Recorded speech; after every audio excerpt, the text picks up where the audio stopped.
में आज ही के दिन श्रीनगर में राहुल गांधी जी ने ऐतिहासिक भारत जोड़ो यात्रा का समापन किया था। बिहार लोकतंत्र की जन्मभूमि है। भगवान बुद्ध को यही ज्ञान मिला, यही महावीर और गुरु गोविंद सिंह की जन्मभूमि है। ये भूमि डॉक्टर राजेंद्र प्रसाद, मजरूल हक, बाबू जगजीवन राम, जेपी और कर्पूरी ठाकुर जैसे महान नेता अनगिनत दिग्गजों से एवं स्वतंत्रता सेनानियों की है। बड़े दुख के साथ कहना पड़ता है कि आज इस भूमि पर मौका परस्ती और लोग लालच की राजनीति हावी हो गई है। जो बिहार दुनिया को प्रकाश देता था, उसकी पहचान अब आया राम गया राम की राजनीतिक प्रयोगशाला बन गई है। पर हमारे पैर छोटे मोटे कारणों से डगमगाने वाले नहीं है।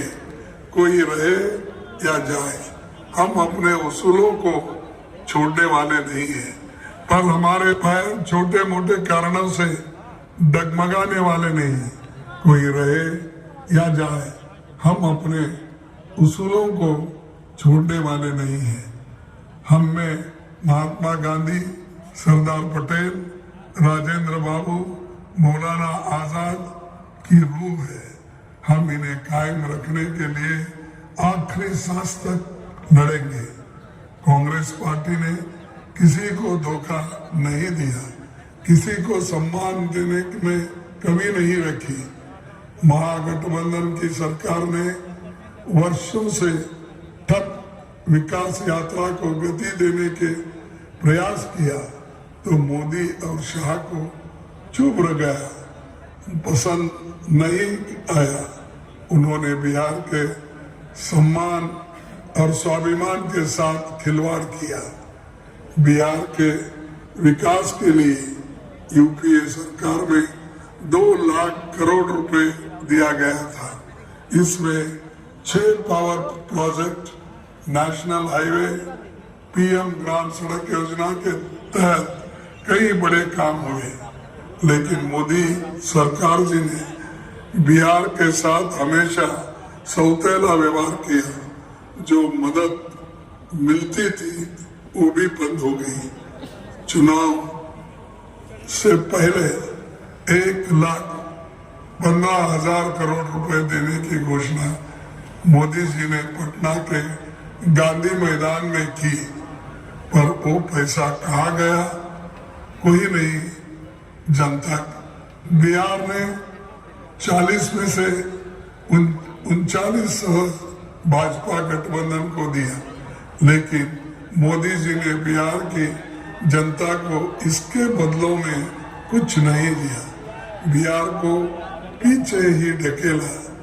मैं पूर्णिया की सभा में आए लोगों को खास तौर पर कहना चाहता हूं कि इस इलाके की एकता को तोड़ने के लिए बीजेपी माइनॉरिटी और मेजॉरिटी का कार्ड खेलती है। आप लोगों को बहुत सावधान रहना है। कट्टरता से कभी किसी देश या किसी कौम का भला नहीं हो सकता। 2014 और 2019 के मुकाबले में आज कांग्रेस बहुत मजबूत स्थिति में है। इसी से बेचैन बीजेपी सहयोगी दलों को तोड़ने का, उनमें दरार डालने का काम कर रही है। ईडी, सीबीआई, आईटी सभी जुटे हैं। महाराष्ट्र और बिहार में जो हुआ वो खेल जारी रहेगा। पूर्व मुख्यमंत्री लालू यादव जी के परिवार को भी परेशान किया जा रहा है।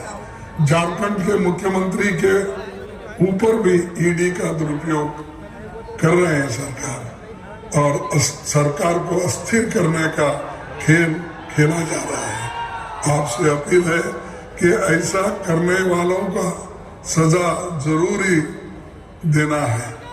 पिछले 10 सालों में मोदी जी ने बेरोजगारी, महंगाई जैसे सवालों का वो जो वायदे किए थे उसके उलट काम किया। आरएसएस, बीजेपी बराबरी की बात केवल भाषणों में करती है, हकीकत में वो अमीरों को और अमीर और गरीबों को और गरीब बनाती है। उद्योगपतियों को मालामाल करने के लिए सालों बने नेशनल असेट्स उनके हवाले करने में संकोच नहीं करती।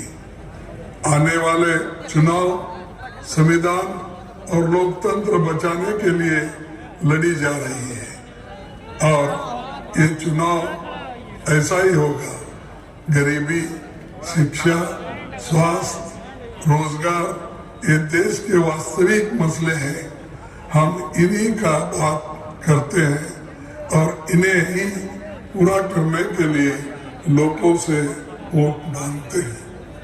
मुझे विश्वास है कि आप भारत जोड़ो न्याय यात्रा के विचारों को घर घर तक पहुंचाएंगे। आप सबने हमारी बात सुनी, इसके लिए धन्यवाद।